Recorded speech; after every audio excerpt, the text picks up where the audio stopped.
দালালদের দৌরাত্ম্য, সেবা নিতে চাইলে পদে পদে দিতে হয় ঘুষ, চিকিৎসক থাকা সত্ত্বেও রোগী দেখেন ইন্টার্নকারীরা। খাবারের মানও তেমন ভালো না।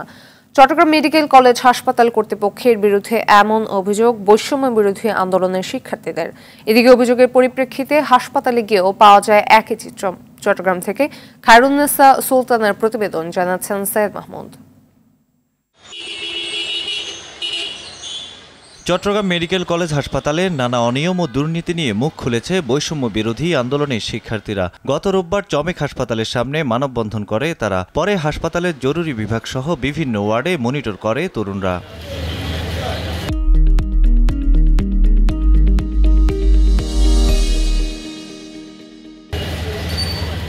এদিকে হাসপাতালের ভেতরে গিয়ে অনেক অভিযোগের সত্যতাও পাওয়া যায়। রোগী ও স্বজনরা জানান, হাসপাতালে সেবা নিতে পদে পদে বাড়তি টাকা গুনতে হয়। প্রশাসনের কিছু অসাধু কর্মকর্তা ব্যক্তি স্বার্থে জড়িয়ে পড়ছেন দুর্নীতিতে।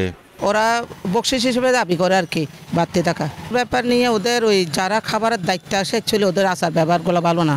হাসপাতালে সরকারি খাবারের নিম্নমান নিয়েও অভিযোগ করেন রোগীরা। এই সকালে যে নাস্তাগুলো দেয়, পাউরুটি, কলা আর ডিম, আজ 10-15 দিন ধরে দেখতেছি যে এক সিরিয়ালে মনে করেন যে এক নিয়মে পচা ডিম দিতেছে আর ডেট ফেল পাউরুটিগুলো দিতেছে। আর কলা তো মনে করেন যে কিছু কিছু সময় ভালোগুলো আসে আর কিছু কিছু সময় নষ্টগুলো আসে।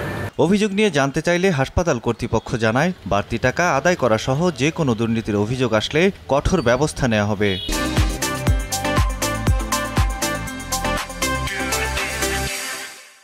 মাঝে মধ্যে আমাদের কাছে কমপ্লেন আসে, এরা রোগীর কাছ থেকে টাকা নেয়, স্ট্রেচার, তারপর হচ্ছে হুইল চেয়ার।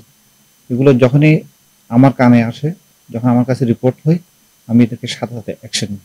চলতি বছরের জানুয়ারিতে চমেক হাসপাতালের বিভিন্ন ওয়ার্ড ও জরুরি বিভাগে অভিযান চালিয়ে অনিয়মের তথ্য পায় দুদক। দ্রুত সব অনিয়ম বন্ধ করে জনবান্ধব সেবা চালুর দাবি শিক্ষার্থী ও রোগীসহ সবার।